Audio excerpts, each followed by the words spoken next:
Good evening, everyone. Good evening. Good evening. My pleasure to welcome you again to this important discussion that we're having this evening on the road to peace. My guess is that we would all acknowledge that the road to peace has never been an easy path to walk in our world. Humans seem to have a penchant for violence that seems to be unstoppable. And yet, as people of faith and conscience who have gathered here tonight, we come to this moment still believing that change can come. Otherwise, why would we be here?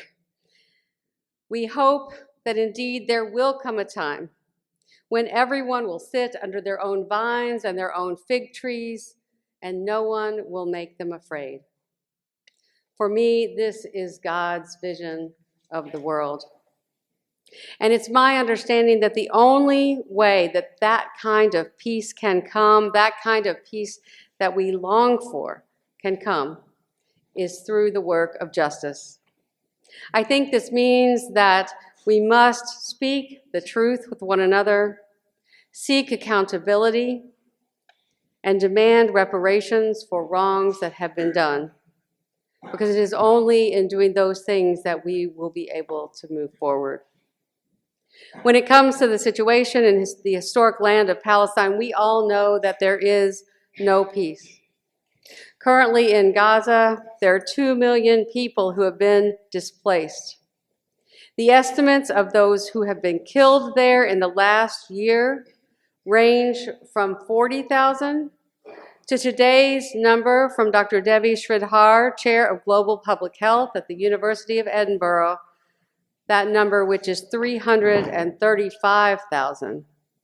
And of course, the much higher number of wounded, injured.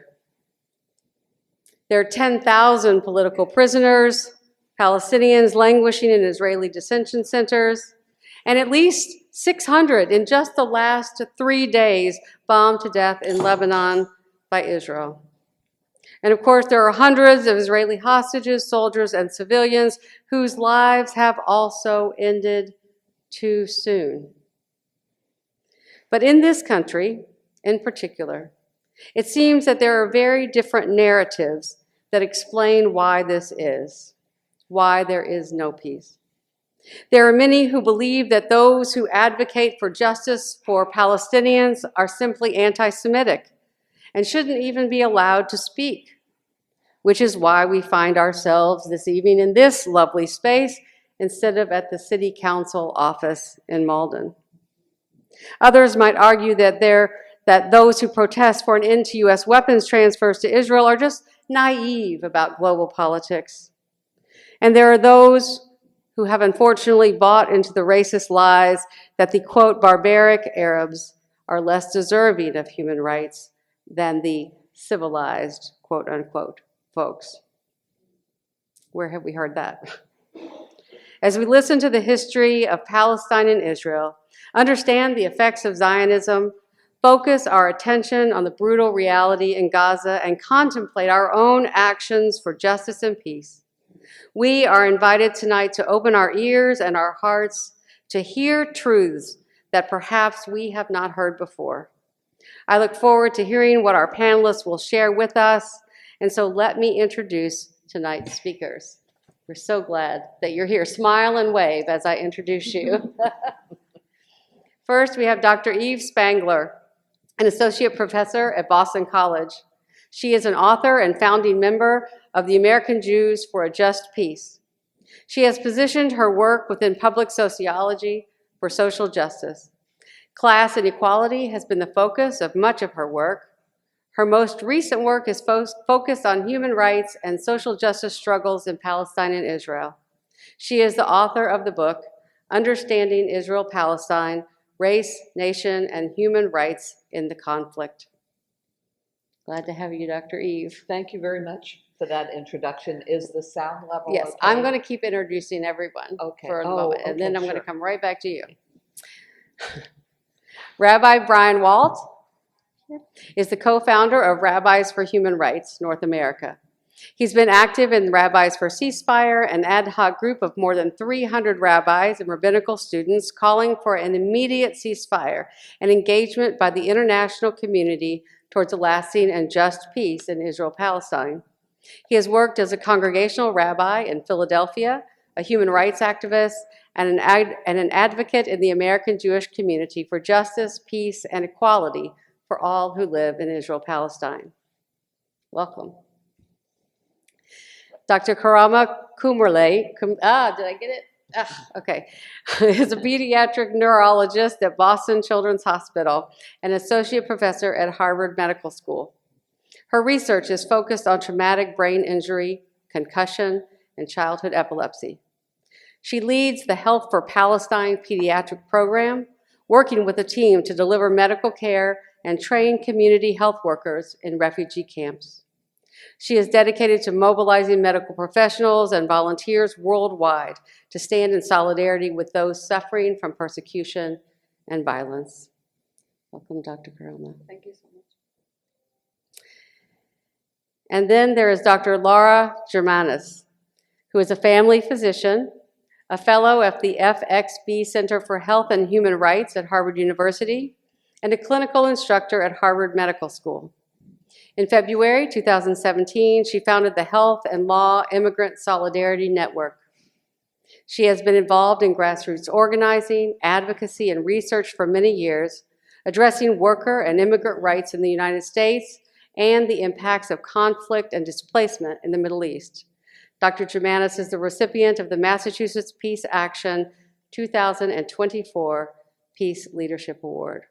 Welcome, Dr. Lara. We're so glad. Will you join with me in welcoming our panelists tonight?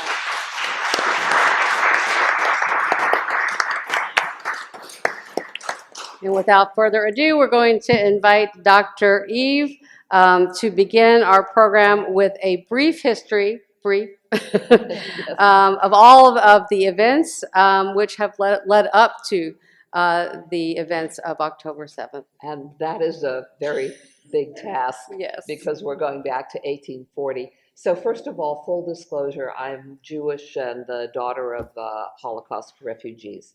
And that bears on my commitment to peace and social justice.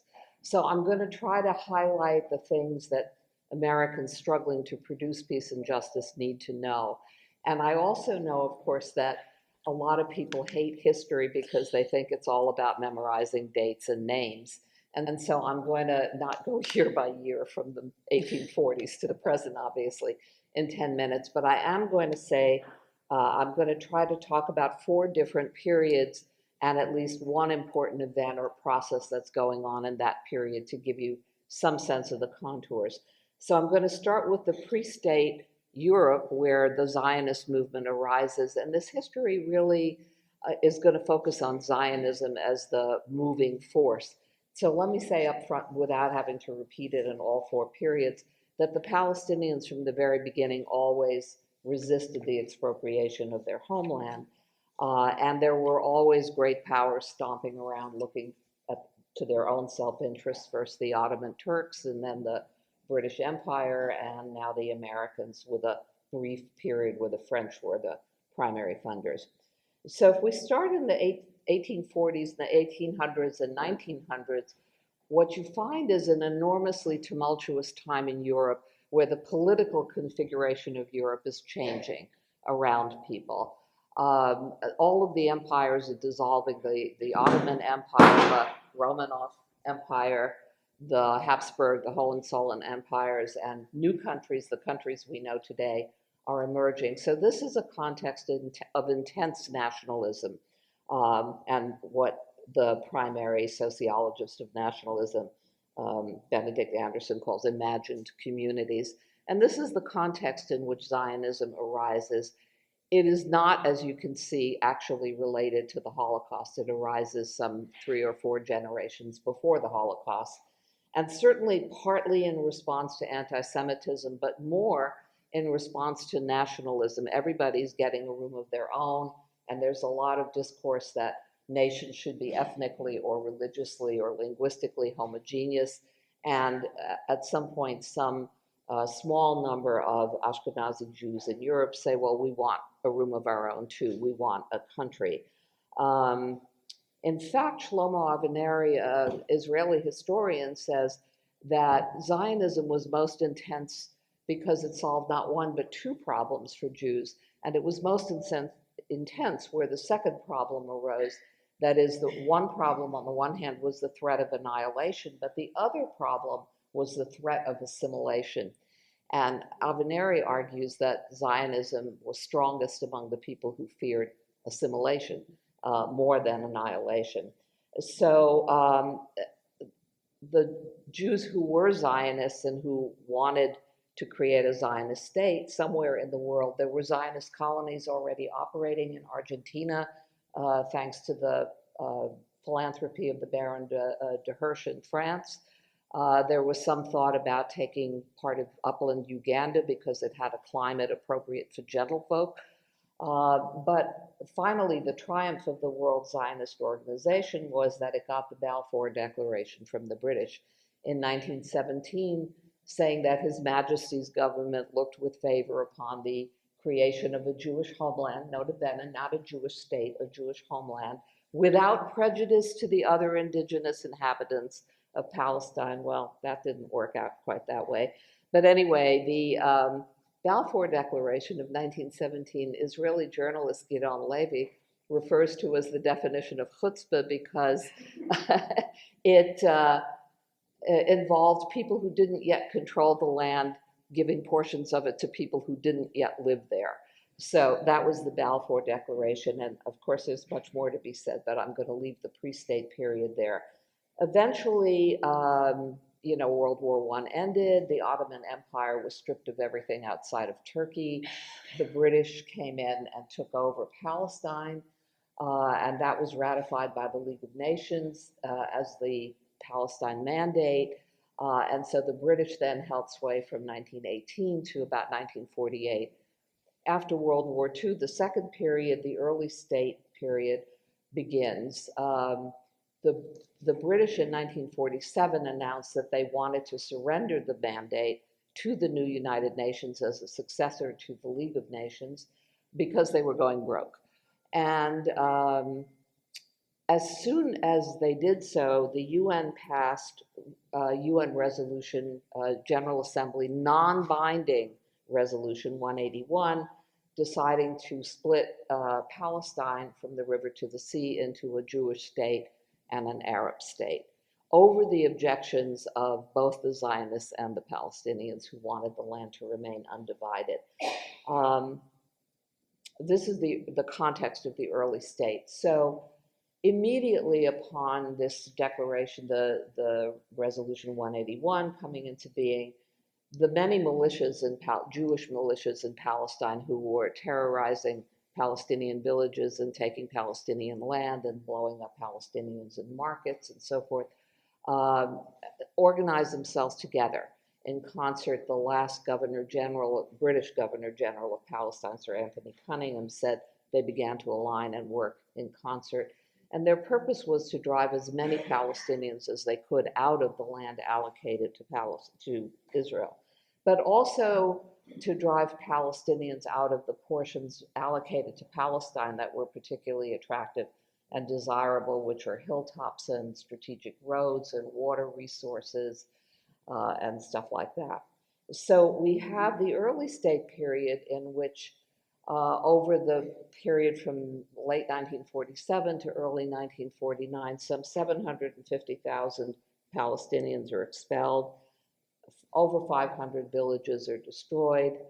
All the major cities are destroyed. Jaffa, for example, was a city of 120,000 that was reduced within about 4 weeks to a city of 4,000 remaining people.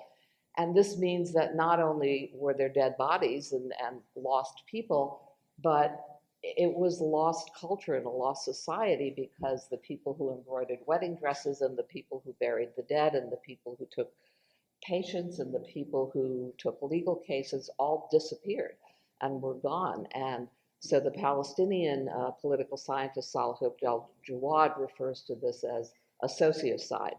But this whole period of displacement and dispossession the Palestinians call the Nakba, the catastrophe, and in Israel this is celebrated as the War of Independence, and it's celebrated every year with national holidays.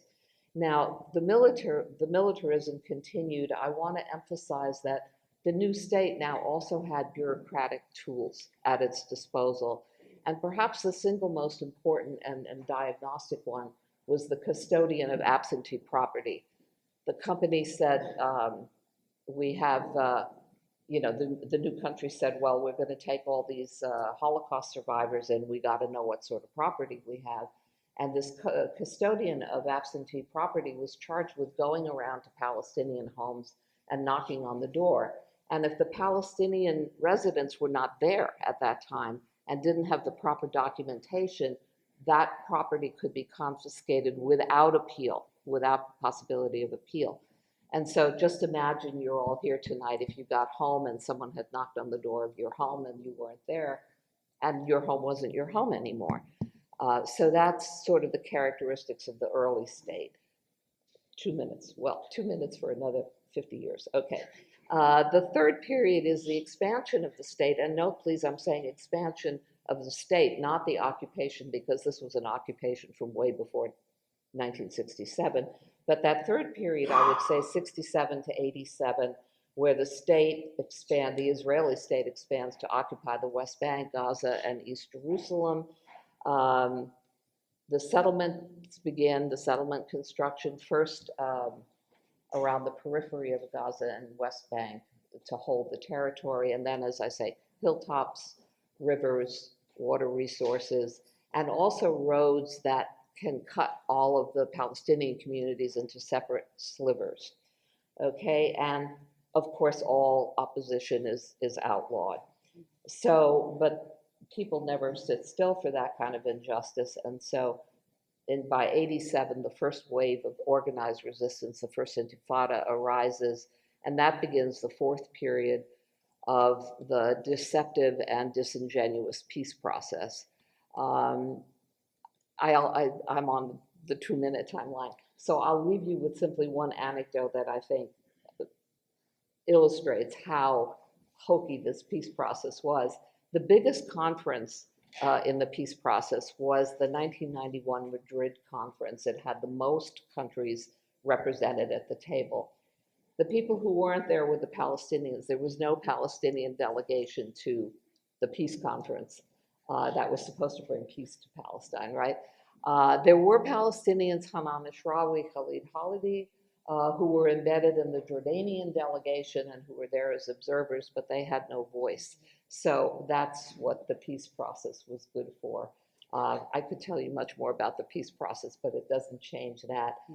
The thing I think I want to conclude with is saying that each of these four periods ended with war and tragedy and senseless death. I read this history as confirming Einstein's view that insanity is to do the same thing over and over again, expecting a better result. And so that's what the peace process has to, the peace work now has to contend with. So I'll stop there. Thank you, Dr. Eve. That's an impossible task. Thank you.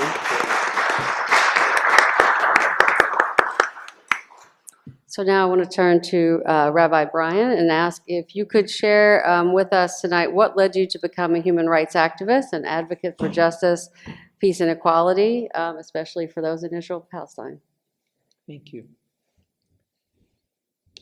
So I'm going to start personally by sharing my story, and that is that I grew up in South Africa, in Cape Town, South Africa, into a family that was very Jewishly committed and very committed to Zionism. My father was very committed to Zionism. The school I went to was a Zionist school. It was called Herzliya. And Judaism, which isn't Zionism, Judaism, let me say this again, Judaism is not Zionism, but for me growing up, that was one package. And it was clear when I was growing up that Judaism could be challenged in every way. But Zionism was not to be challenged. And the reason for that was that for my father and mother and for their parents, of course, they were very close to the very difficult and dangerous times for Jews in Europe prior to the Second World War and then in the Second World War. And so they saw Zionism as a way in which Jews got safety. And in fact, when on October 7, the Hamas fighters ended and attacked and managed to penetrate Israel's border, the one thing that happened that day was that the main goal of Zionism, which was to provide safety for Jews, was not happening. Jews were not safe. And that's a trauma for all Israelis who live there, and in some ways for all Jews on some level, a trauma about where can a Jew be sure that one would be safe. Not that I'm saying that Israel's been successful before this last attack in providing safety. Israel, in my humble opinion, and maybe not so humble opinion, is one of the most dangerous places in the world for a Jew to live. My life here in the United States as a Jew, and for Jews in the United States and many other countries, is much safer than in Israel. And in fact, the October 7th attack and the repercussions of that have created within my own community, within the Jewish community, a deep discussion about the relationship between the diaspora and Zionism, and Jews thinking about defining ourselves in different ways. I have a wonderful younger person who I've known since she was born, and she's now becoming a priestess of some kind. That's a Jewish priestess it's not, I don't understand all of it, but she is in this, she's a wonderful person connected to different forms of Judaism, and she found a group of young Jews who went out and created a leftist farm collective out in the West Coast, and they called themselves Diasporist. And she came and they made T-shirts, Diasporist. And one of the things she did was she said, the person who should get that is Brian. And she and her father gave me this thing of Diasporist, to wear a sign with a Diasporist. It's not done completely as a joke. In fact, I am a Diasporist. I'm not a Zionist anymore. I grew up with Zionism up to my head. And I left for Israel when I was 17 years old. I left the few weeks after I graduated high school to make Aliyah to live in Israel. We've already,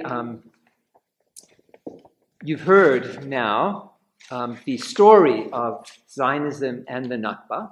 When I was growing up, what I was told about the Nakba, or I wasn't ever told about the Nakba, the story I was told about Zionism was that Zionism promised the Palestinians that they could stay in their homes, that no one was removed, no one was chased out. The Mufti of Jerusalem came and enticed Palestinians to fight against the Jews so that they would get them the Jewish house in their own house, and they could either expel or kill the Jewish family.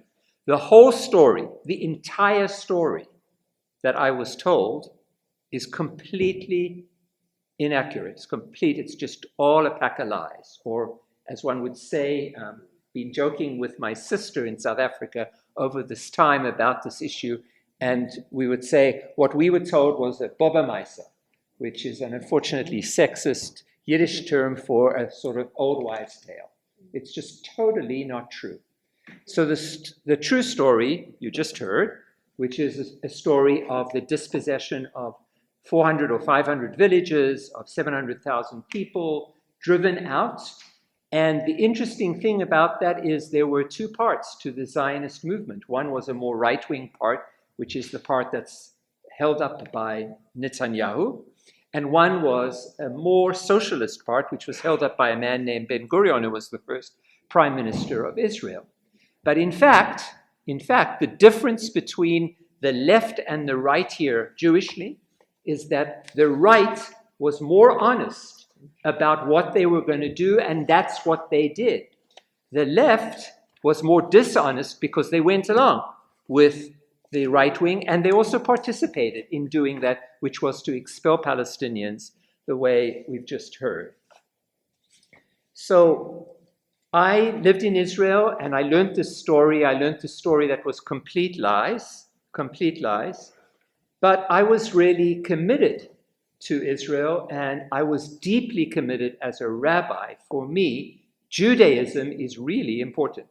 Judaism, not necessarily Zionism, but Judaism. And at the heart of Judaism is the belief that every human being is created in the image of God. Every human being, when I look at if we look at each other's faces, I often in prayer circles that are more hippy-dippy or alternative, we may turn to people and say, look to the person next to you. And actually at an African-American service, beautiful service on Martha's Vineyard that I recently went to, they had us turn to one another and say, thank you, I see in you the face of God. Because we are all the faces of God. And that's why I became a human rights activist. I became a human rights activist by protecting Palestinians whose homes were going to be demolished. I created Rabbis for Human Rights. We would go to Palestinian homes that were going to be demolished. We did not prevent the demolition. We did not have that. We would sometimes rebuild houses. We would protest the violations of human rights. But much we did that, we weren't that successful in preventing them from actually happening. I want to say just a few words about Gaza and what's happening now. I want to say that the hearts of Jewish people, many Jewish people, are totally broken. And I want to say that my heart is broken. My heart is broken because I never imagined that I would live as a rabbi in a world where the Jewish state, in the name of the Jewish people, is carrying out a genocide of the Palestinian people.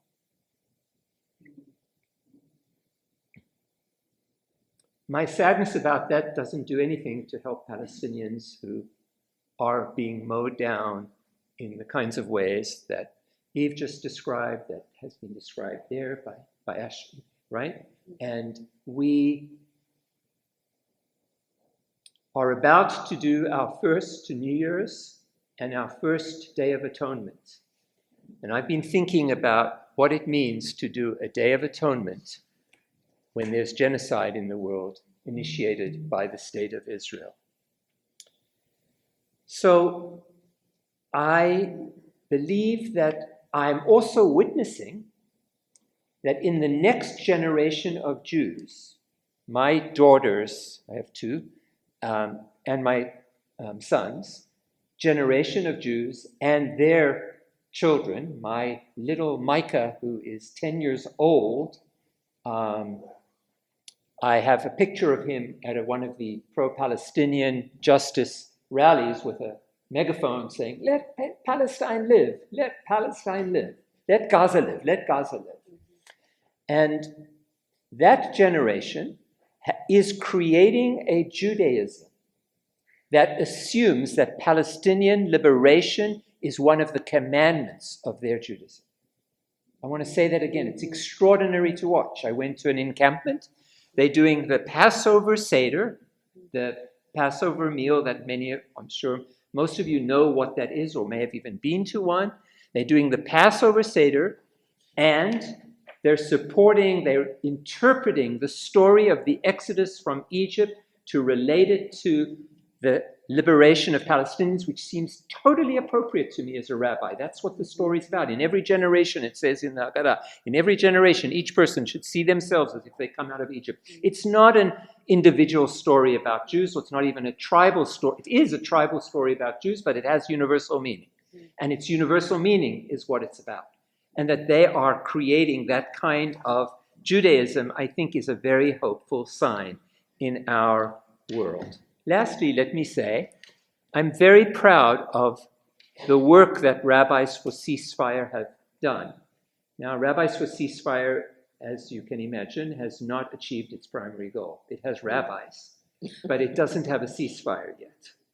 So why am I so impressed with the work? I'm impressed with the work because I think that the bunch of rabbis that has got together in our Jewish community, it is very hard for a rabbi to say the things that I'm saying to you tonight, even if I believe them. Because the consequence for that could be your job, it could be censorship, it could be criticism, it could be much worse than that.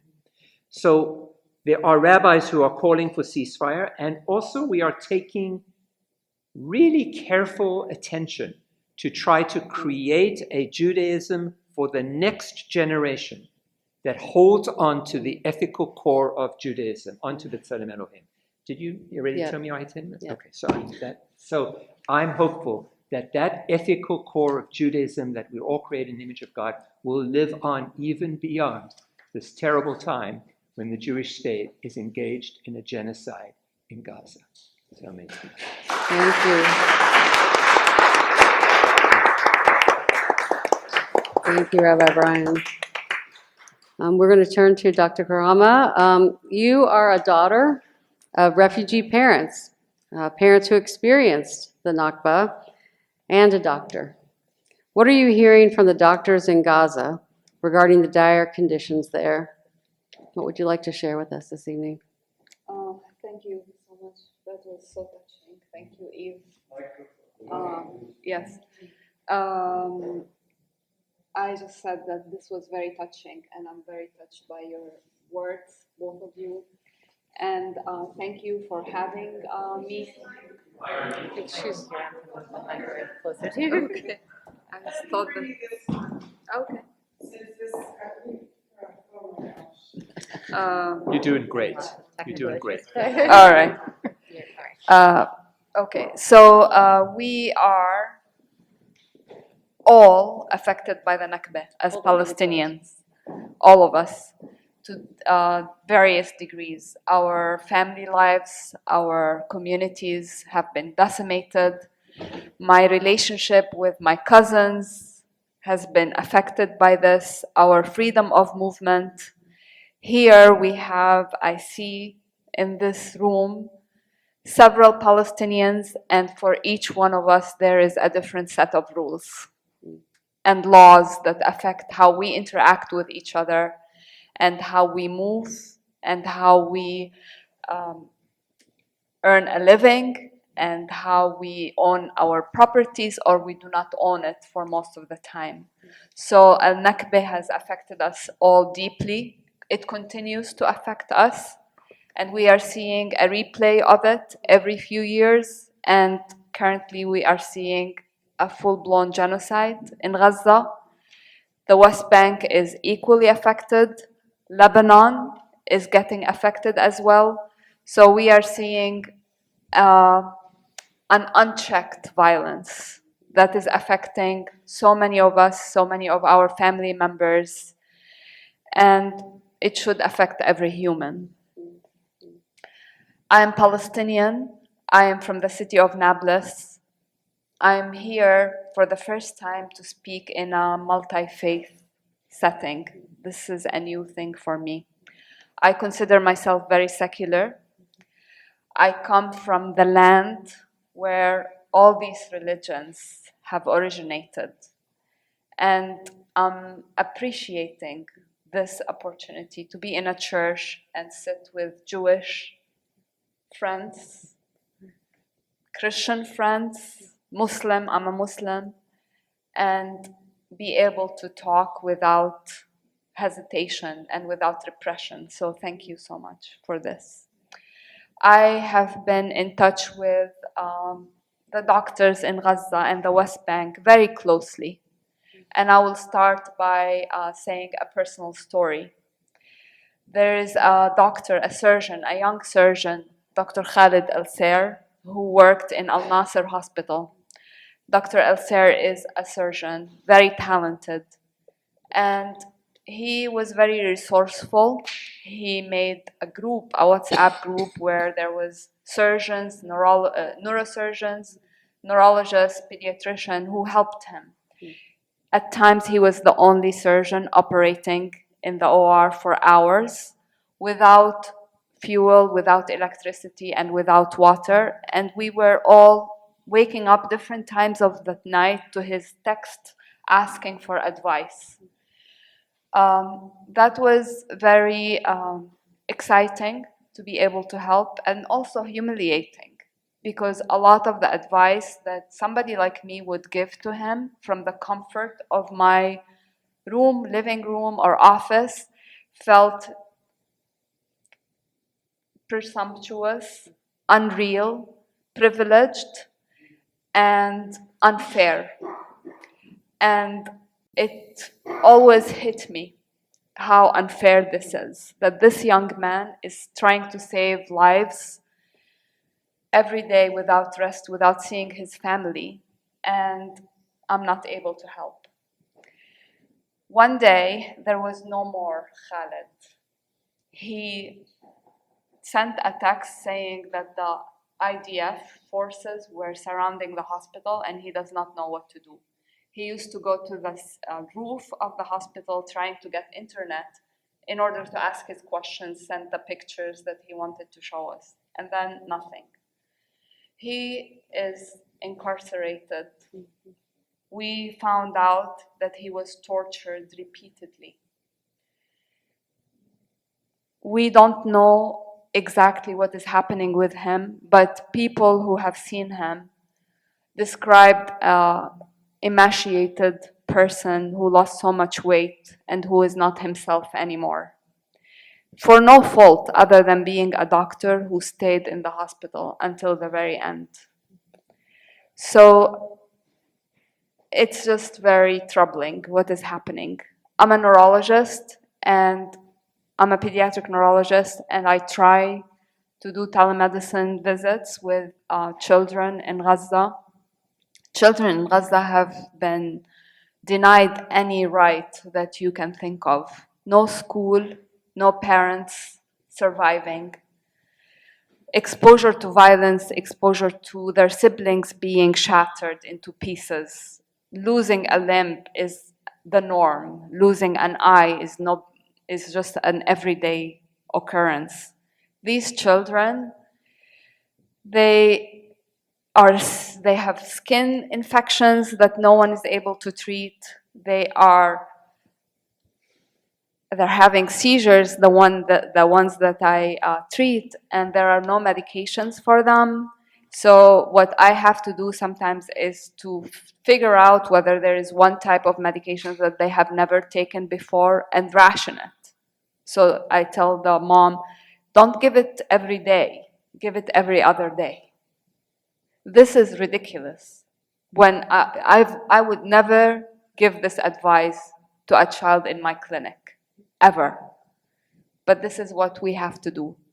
Children who have cerebral palsy, which is a neurological disease that affects the muscles, are lying in a tent having severe spasticity and having severe pain with no medicine to relieve them.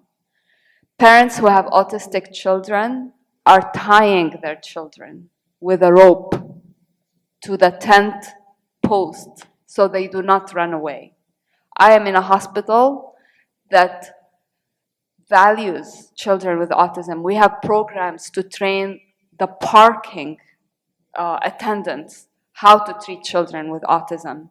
And just the idea that a child is being tied because the child is autistic, to me, is a violation of everything human that I know.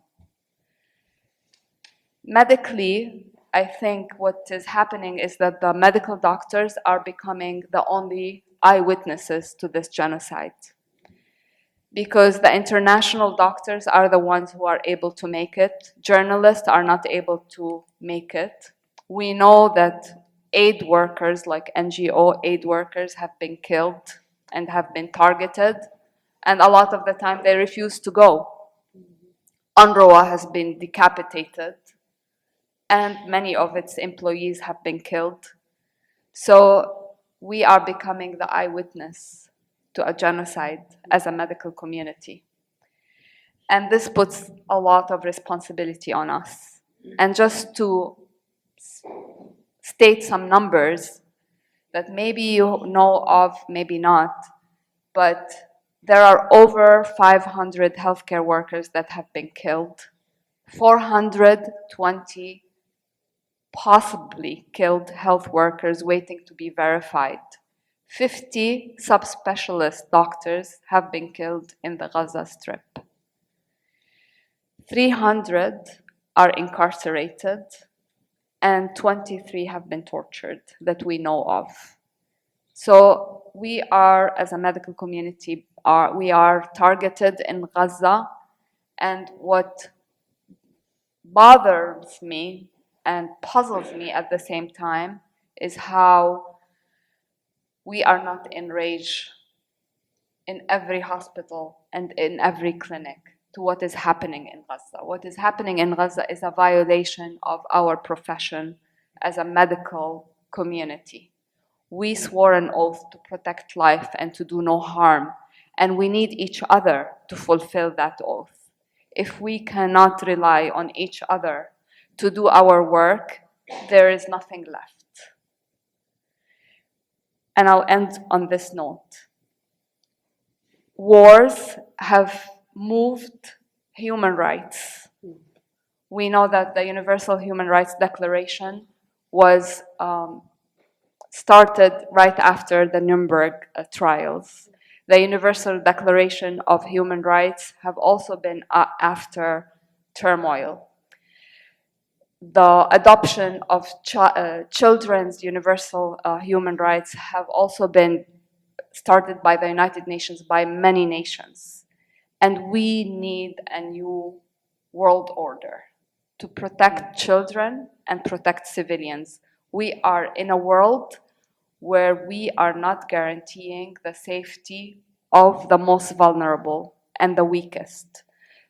We live in a country that is sending lethal weapons to a war zone that is unjust and unequal. We are paying for bombs that are 2,000 pounds each, demolishing a whole neighborhood. We need a new world order. And we, as Palestinians, we need to be in the forefront of that and lead this movement. And this is my life mission. And here, Dr. Jirmanus, my friend and my colleague, we have been probably sleepless almost every night trying to work on this. And I'm confident that we will make a difference. Thank you so much.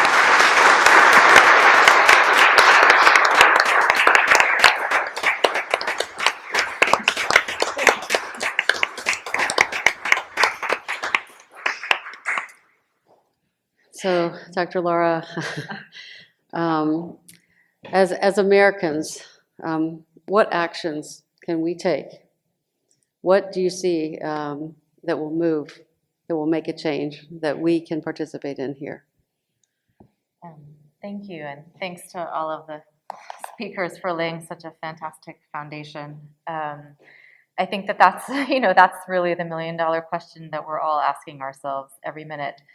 I come to this also as a daughter of a refugee of the Nakba. My father was born in Jerusalem, and my grandfather was actually a lawyer, and then the family fled to Egypt, and then eventually to Lebanon.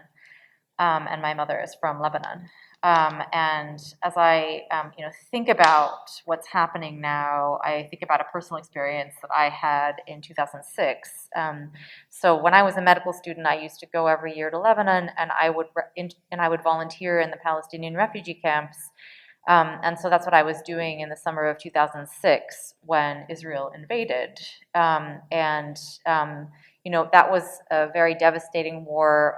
They vowed to, quote unquote, set Lebanon's clock back 20 years. And during that war, they defined something called the Dahya Doctrine. Dahya is the name for the southern suburbs of Beirut, where many supporters of Hezbollah live, and also where a lot of poor families live, and also the home of actually the doctor that I was shadowing in one of the Palestinian refugee camps, who still lives there.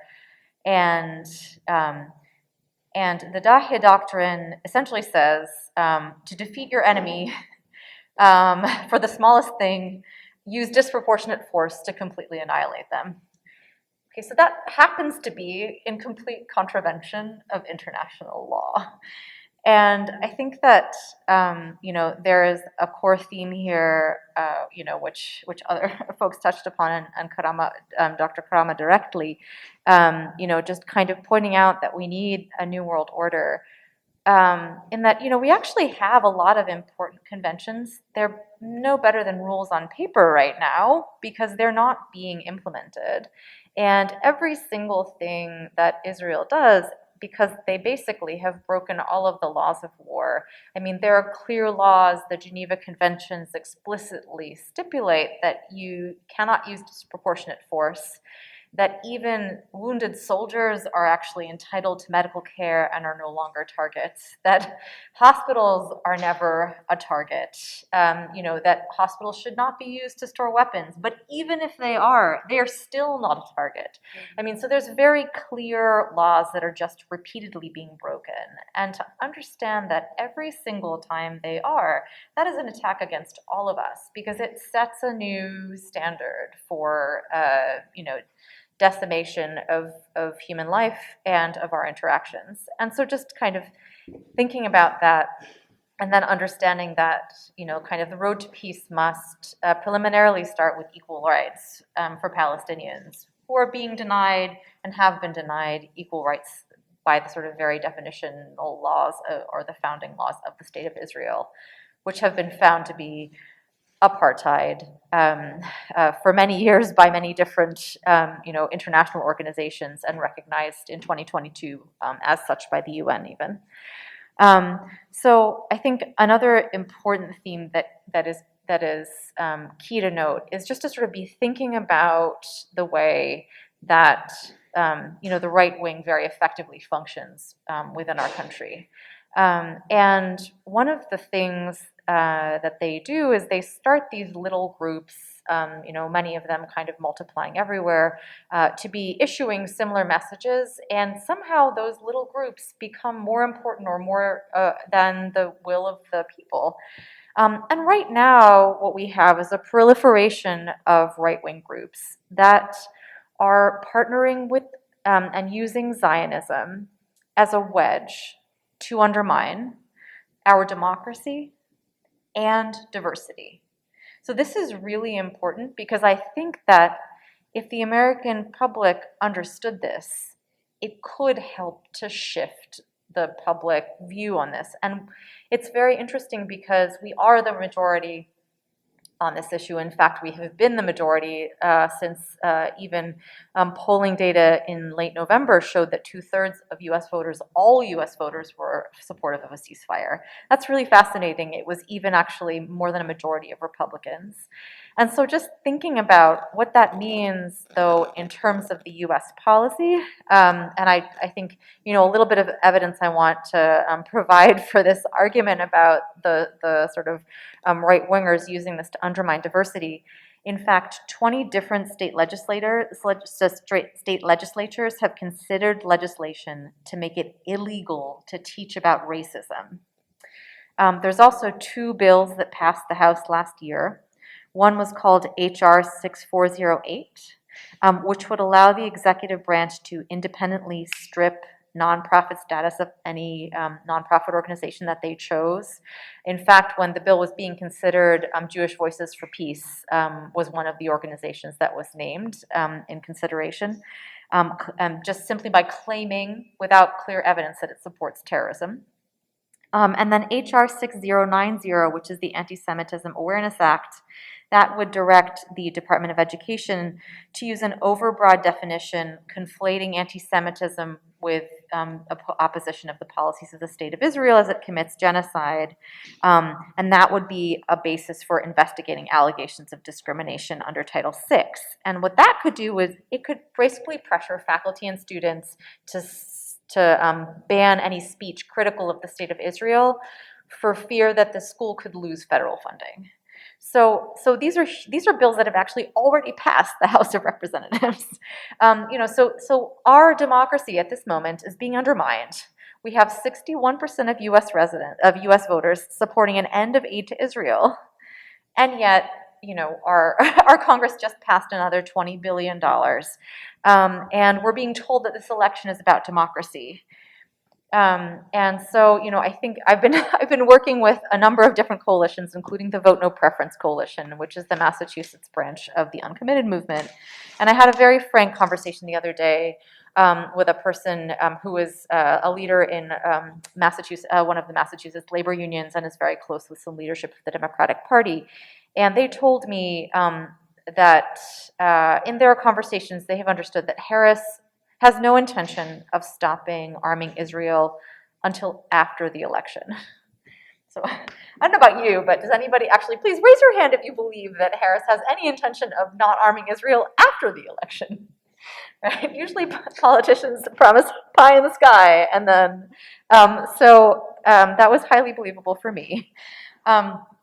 And so for me, I think, what that has helped me realize is that the election and any hope of swaying the Democratic Party, I really am not sure that is going to be a very useful strategy. Though, I think it's still worth trying. I think it is probably more useful as a way to continue the conversation in the media, because before the attacks on Lebanon, most recently, this had really slipped to the bottom of the news pages, is not being discussed at all. But then the other piece is just about boycott, divestment, and sanctions, or BDS, and that is really important. Over the course of the last year, hundreds of U.S. cities across the nation have been increasingly investing in Israel bonds, in Israel government bonds, which Israel has been using to fund the war. And Israel is dependent on the money of our country. And so if we can't control our government, though we should demand that we should be able to, we can control how our money is spent, and thinking about how we can be divesting from companies that profit off of the war and off of the occupation is really an important step. And I'll say I have been surprised at the victories in the past year. A committed weekly protest outside of the Israeli military company Elbit in Cambridge succeeded in pushing them out. And Barclay actually also, and Puma were major wins otherwise. So I think, us continuing, please read more, learn more about the BDS movement, and ask your city councils to divest from Israel or to make a commitment not to invest. What we're hearing also from the national BDS movement is, and I think this is a smart strategic thing, is to be thinking about how to be investing in sustainable futures, making these connections between our movements so that we're saying we don't want to divest in the military. We want to divest in a clean, sustainable planet. We want our money to go in things that we believe in. Because the reason that we have lost control of our government is not because of, certainly AIPAC is a major factor, the American Israel Political Affairs Committee, but the other piece is these big military companies that are funneling money into the pockets of our politicians, and also a lot of the money and the arms that we send to Israel are being produced by American companies. And so this endless profiting off of war, death, and destruction that we could demand an end to. But I have to say, amid all of this horrific, death and destruction, I am in many ways more hopeful than ever before, because I feel like at this point we've really cracked the conversation and started to actually be able to talk about this issue. And the most important thing is that we can't stop talking about it. Thank you, Dr. Lara.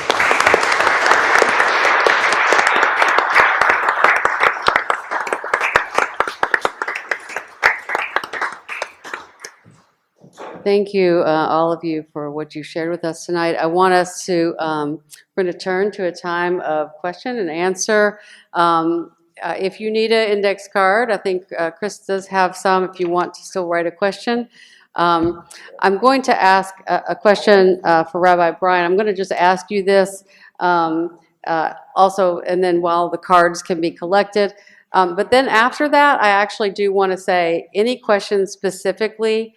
If you want a question to Dr. Lara, I'm going to invite you to write that on the card too, that is specific for her, because she has sick kids at home, and we want to help her be able to head out and care for her children because she might need to leave, earlier than the rest of us. So, so if you have a question directly for her, let me know, and we'll get to that first as we collect the cards. But in the meantime, as we're working on that here, I do want to ask you, Rabbi Brian, what are your thoughts on bridging the divides, or the divides, plural, within the Jewish community, given the reality that we're in right now?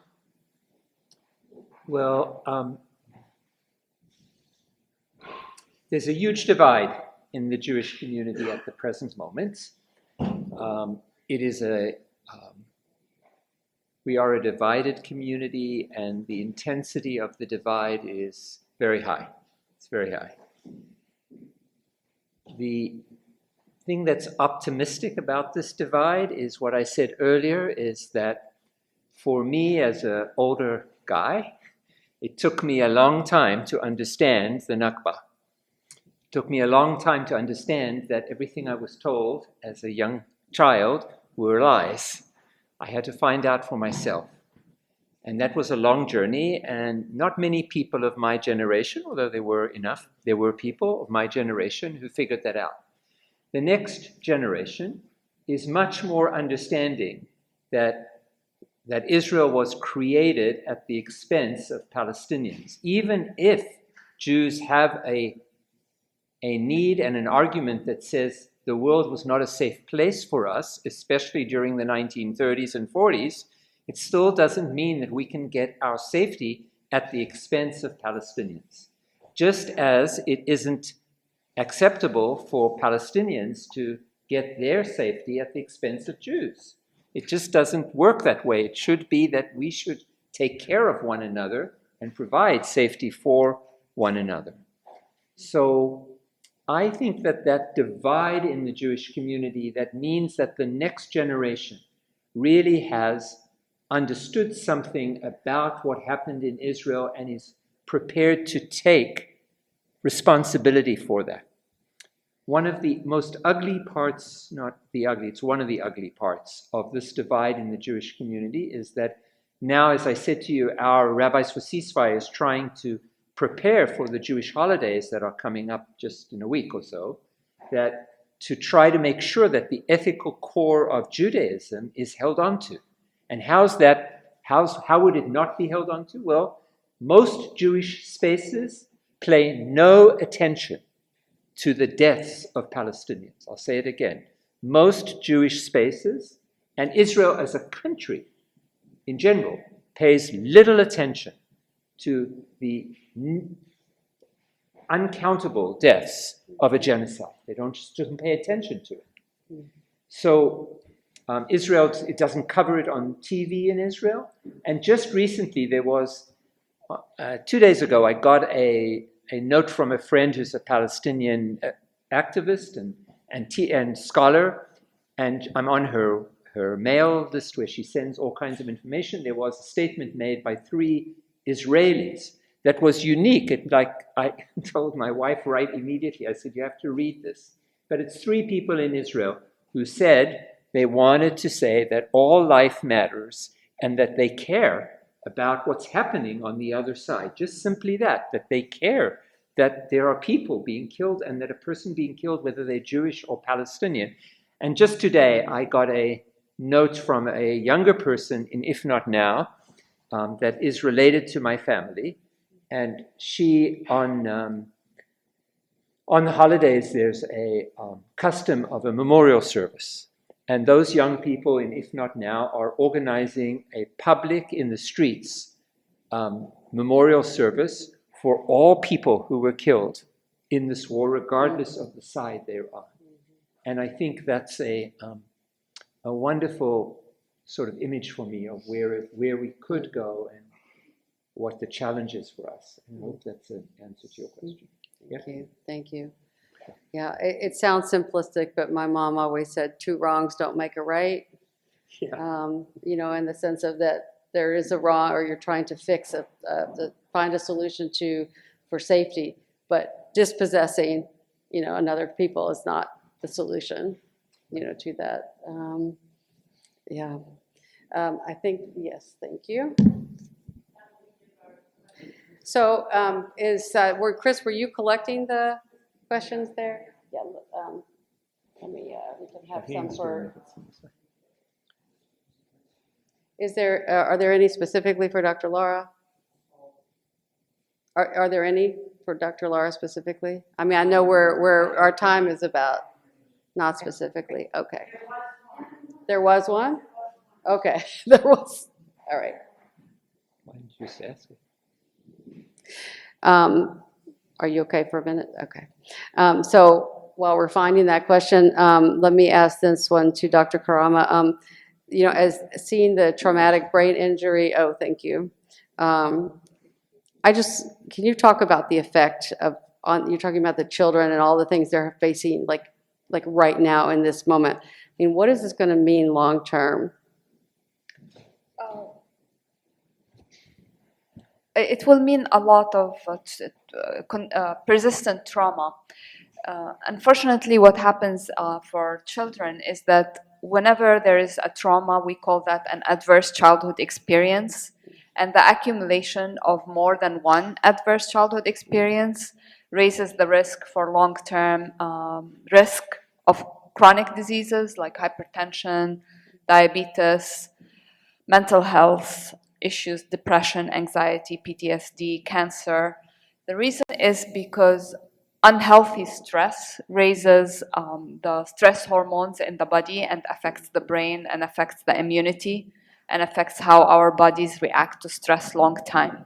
The only way to reverse adverse childhood experiences and make a difference for the children in Gaza and anywhere in the world, including the Jewish children who have been traumatized, and including any child in inner city, Boston, or any place, is to provide them with positive childhood experiences. Positive childhood experiences is a supportive family, a supportive community, safety, secure food, secure a place to play, and a place to express themselves freely, and the confidence that you have people who care for you. Until there is a ceasefire, we are not able to reverse any of these childhood adverse effects. And I think at this point, there has to be an intervention by the international community to enforce that, and it's above us. Mm-hmm. So, I think I'm just going to say this. For genocide to end, there has to be intervention from a stronger power, by force, by sanctions, it's not going to be by moral, let's convince you to stop, or let's give you the chance to reverse action. This is not going to work. Mm-hmm. In order for a genocide to happen, all checks and balances have gone from that entity that's performing this. And in order for it to reverse back, there has to be some force from outside. Thank you. Thank you. Let me direct this to you, Dr. Lara. First of all, sorry your kids are sick. Where would you suggest to direct large donations? I know people will be doing just that. So do you have suggestions for people if they do want to make financial contributions to organizations that are doing the work that you feel like we need to be all engaged in, but financial support? I think also Dr. Karameh can probably also help with the answering this question. I do think it's important, though, to direct donations to UNRWA because it has been so decimated, and also because our institutions have been trying to undermine that organization. And UNRWA is especially important because it is the organization that acts in the way that a state would do to provide basic services to Palestinians. So trying to undermine and get rid of UNRWA is actually part of Israel's strategy to eliminate the Palestinians' right of return, which is written into international law and exists for any refugee population anywhere around the world. But aside from that, the Palestinian American Medical Association, HEAL, the Palestinian Children's Relief Fund are a few good ones. And actually, an American University of Beirut professor had a series of suggestions on Twitter that I could take a look at for a second, but I'm sure that the Karameh or others have suggestions. Thank you so much. Anything that can help people on the ground and build the community will be helpful. I work with Health for Palestine that provides support for refugee camps. We would appreciate some support as well. And if you have any specific questions, you can reach out to me or reach out to Dr. Jirmanus. We have a lot of projects, a lot of people who can benefit from help. And most of all, community engagement is what gives people hope. So believe me when I say that every child in Gaza is looking to the news and looking for the students who are doing the encampment, looking for the protests, looking for people like us meeting here and talking about them. This is a way of supporting the community that is priceless. And imagine if we were not able to gather and speak up, that would be really devastating to the people who are suffering. So I thank every one of you for being here, and thank you for all of you, to organize this. Thank you. I'll just ditto what you just said there. And I was in the West Bank in May, and almost every single person talked about the student encampments. Every single person, and what that meant to them, and how empowering that felt for them. There are several different questions. We're supposed to be done at 8:30, is that right? Keep going, Chris says. There are a couple of other questions, so are you all okay with a couple more questions? Okay. This is also for you, Dr. Karameh. What have intergenerational conversations around Palestine looked like in your community? What role does intergenerational trauma play? That's a very interesting question, and I think Lara will also share the same. A lot of people do not talk about the Nakba. My mom did not talk about it. Some people deal with trauma by suppressing it and not expressing it, and it manifests itself in different ways. It manifests itself probably with anxiety, with maybe some mental health issues, some physical ailments, a number of things. So the conversations, also, we as Palestinians, we live in repression and we live in oppression, and there is always this sense of just do nothing so that no one pays attention to you, so no harm reaches you. And it's imprinted in so many of us that the conversation are stifled. However, at the same time, there's the young people and the intifadas that have happened in Palestine have really galvanized a lot of thinkers and literature and art that has been very influential in our communities and really galvanized a lot of young people, not young anymore, because I was a teenager with the first intifada. So the conversations are centered around sumud, which is steadfastness, the connection of people to their land, to their communities, to their olive trees, and to each other.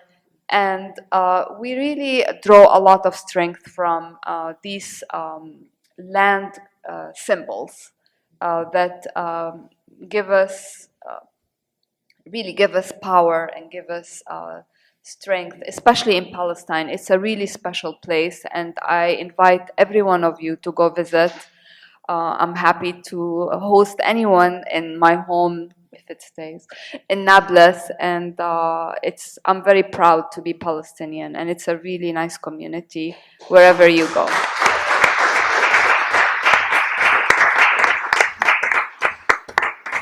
Thank you. This question is directed toward Rabbi Brian, but I imagine anyone could also answer it. Given different narratives on both sides of the trauma and complete and profoundly deep distrust and fear of each other, how can we humanize the other and help people to have empathy? Well, I've been sitting here actually just so moved by your presentations, and what was going through my head was, two of my very best friends in the world are men whose families were survivors of the Holocaust. And of course, they lived with trauma, and their families lived with trauma, and there's a lot of overlay between Jewish experience of trauma, because that trauma was a profound experience for a lot of Jews. And I just wondered about how, given that now Palestinians are the victims of Israeli aggression and have been, and all of your lives have been changed by Zionism, I just wonder if it's even possible to imagine that people across that divide would try to heal together and help one another. Yeah, please go ahead. I'm dying to answer this. I'm sorry? I am dying to answer this. Great. So I went to Palestine in August with a friend of mine who's a very patriotic Palestinian who works with me, Dr. Jbour. And you cannot imagine a more a passionate Palestinian who is so angry at the Israelis and what they have done. And when we were checked at the counter, the Israeli person who was, they're all, in the military, checked our IDs, and he checked his ID, and he said to him, "You have the same birthday as me." Mm. And they looked at each other and they laughed. And one was saying, "Oh, but you look so much younger than me." And he said to him, "Oh, you must be smoking." And they yes, and they had a very nice chatter. And I looked at my friend and I'm like, wow. I mean, this is like your best friends.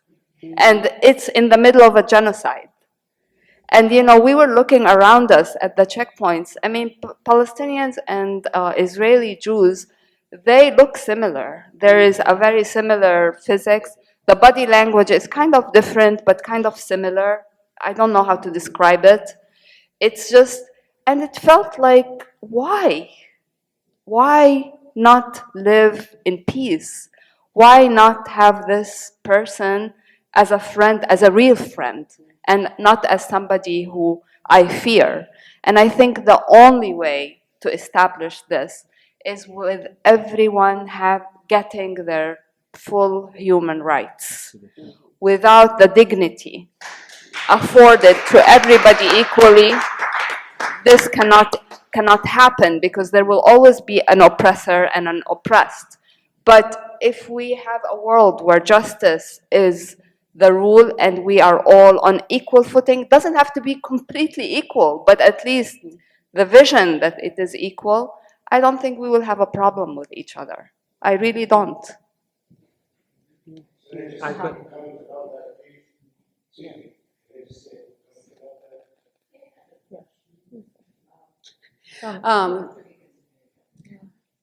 I know. So is it like 1 minute? Okay.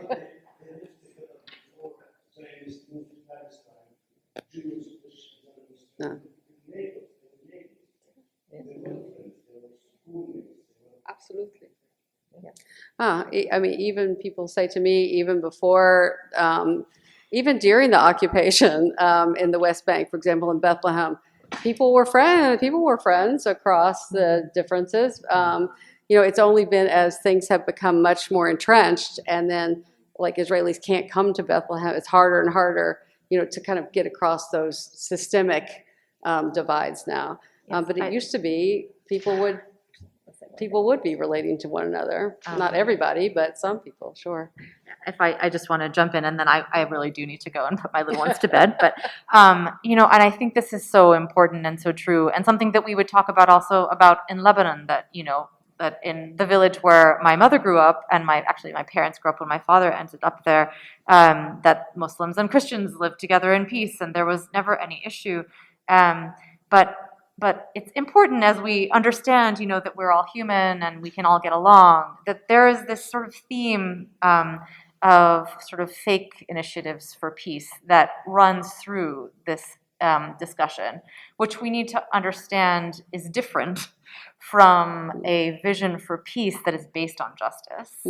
That this, there's actually I think he's an Israeli psychologist that writes about this really effectively, Yoav Lifton, but he, really gives these excellent examples, and I just want to make sure that we all understand that, yes, we can all get along, like, as long as I, as a Palestinian, can cross into my house, as long as I know that my house isn't going to be demolished tomorrow because the Israeli government decides to, as long as I know that I'm allowed to fix my demolished home because there isn't a law that says I'm not allowed to because the Israeli government decided, as long as Israel can't, like, bomb and commit a genocide with impunity. Just so we can all get along, but there has to be justice. Yeah, thank you for that, and thank you all for being here tonight. Thank you to our panelists for all the amazing words you shared with us. Thank you. I wish we had time. I do wish we had time for lots more questions, but it is already 8:45. So, and I appreciate everyone's willingness to stay a little bit longer. Thanks to everybody on Zoom as well. And I hope everyone has a lovely evening, and let us keep working for justice and not rest until it comes. Amen. Hey, Whitman as well. Yeah, right. That's very cute. Share with you. Yeah, of course. Framing.